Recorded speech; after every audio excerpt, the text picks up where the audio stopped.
I'm here with Chris Davis from RAL, and we're on the BNSC stand. Have you been in the whole week, Chris? No, I came up just for the last half of the week for the public days, but the organisation's been here all week. Yes. Oh, okay. And you're on the BNSC stand, but you work for RAL. Can you talk us through the relationship between the two companies? The BNSC is a partnership of lots of organisations, and the STFC, the Science and Technology Facilities Council, is one of those partners. So the Rutherford Appleton laboratory, which is part of STFC, is here to demonstrate the sort of space technologies that we're capable of, and to find out if there's any other opportunities out there for us. Okay. And have you just been sort of manning the stand, or have you been able to attend some of the sessions? No, I've mainly been manning the stand. I'm here really just to explain to the people coming around what it is we do and why we do it. Okay. And can you give us an idea of what you do actually do at RAL? Well, RAL's a central facility that provides test capabilities, for example, for missions. We design and build our own instrumentation for space missions, and we act as sort of a central resource for the universities and industry within the UK for designing and building space technology. Okay. And in your personal job, what missions do you get involved with? Well, I'm the project scientist for the heliospheric imagers, which is a camera on board the NASA Stereo mission.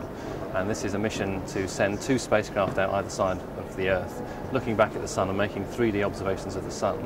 The University of Birmingham built one of the instruments, the heliospheric imager, which sits on the side of the spacecraft. And this looks back between the Sun and the Earth, and you can image anything in the solar wind that's actually coming towards our planet. Okay. So it's a first prototype example of a sort of space weather monitoring system.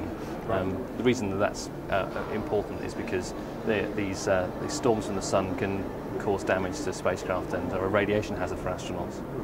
And is that a particular problem at the moment? Does it go in cycles? Yeah, the Sun has a solar cycle.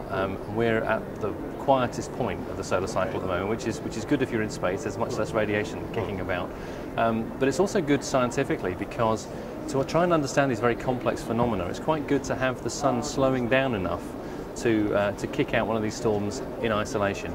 It's like I've been trying to listen to some of the local Scottish people here, and they speak very, very quickly. Very difficult to discern individual words, and you have to really concentrate to work out what they're saying. And that's fine. That's the sort of natural accent thing. But it's the same with the Sun. If the Sun's kicking out lots of activity all over the place, then it's very difficult to work out which particular active region on the Sun causes which storm. So having the Sun nice and quiet is actually good scientifically. But we're heading in towards the next peak of the solar cycle, which will be around 2011. So that's when things get interesting. Yeah. And are you involved with any other missions? The other missions that I'm involved with are sister missions like SOHO. So I work with scientists on the SOHO observatory, and that's been up in space now for over a solar cycle. So it's providing really good ground truth between the various solar missions. The other arm really is I work with a branch of science known as solar terrestrial physics, and that's understanding how these solar storms influence the Earth's space environment really. So I work with colleagues who work with spacecraft orbiting around the Earth, actually measuring the solar wind as it arrives and working out the implications of that. Okay. And I think RAL's been around for quite a long time. Could you just give us a sort of brief history of when it was founded and so on? Yeah, we've had our 50th anniversary in 2007.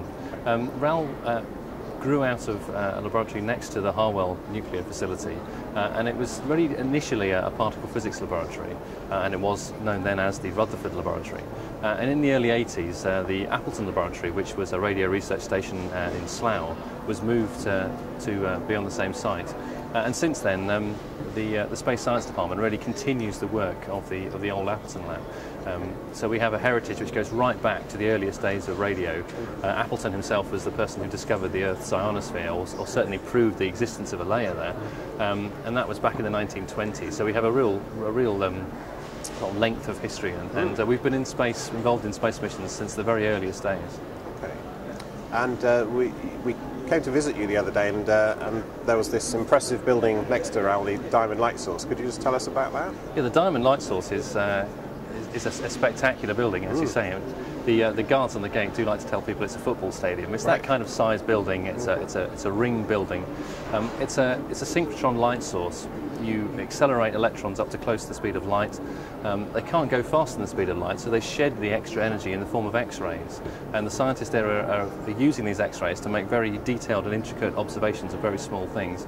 So the sorts of things they're doing range from studying the chemical composition of proteins to work out which drugs will be more effective, to imaging down through the layers of the Dead Sea Scrolls and things like that, so that you don't have to unfurl a very delicate document. You can actually read the text without actually unreading it. So it's basically a giant microscope, and there's some fantastic applications being used. So use a building-sized machine to read scrolls from. Yes, indeed, yeah. Okay. And is there anything exciting coming up at RAL? What sort of things? The exciting thing for us in the Space Science and Technology Department is the launch of the Chandrayaan mission at the end of October. This is an Indian European Space Agency mission which is going to launch a spacecraft to the moon. And the UK have designed and built an instrument on the side of that spacecraft called KIX. It's an X-ray spectrometer, and what that is it's an instrument that can actually measure the intensity of X-rays being emitted from the lunar surface. Now, these X-rays aren't generated on the moon; they're generated on the sun. They interact with the lunar surface, and the chemicals on the lunar surface change them in a certain way. So by looking to see how those X-rays have been changed, you can actually work out what the chemical composition of the rocks are on the moon. So that's going to help us not only for lunar prospecting, trying to find out what interesting chemical elements there are on the moon, but by mapping the highlands, the very ancient regions that weren't visited by the Apollo astronauts, we can actually work out what the general chemical composition of the moon is, and that may help us answer the question of where did the moon come from. The theories are that it was formed from an impact with a very early Earth in the early stages of the solar system. And if you can show that the rocks have similar chemical compositions, then that's further evidence that leads support to that theory. But KIX is a very exciting instrument. It's about the size of a toaster, and it's a very low-resolution digital camera. It has 24 pixels, so in the modern day and age, that's not great. But it makes up for that by the fact that it's at a high altitude, so it can measure large areas. But of course, the spacecraft's moving, and so it effectively sweeps those pixels across the ground, and so you build up a much more detailed picture of the lunar surface. And when is that due for launch? It's due for launch on October the 22nd, and all signs are that is when the launch is going to go up. We're going to have a little party to celebrate, because the technology that's gone into developing KIX is really quite amazing, and it will have applications in all kinds of other areas once the mission is finished. Okay, well, we'll look forward to that. Okay, Chris Davis, thank you very much. Thank you. Cheers.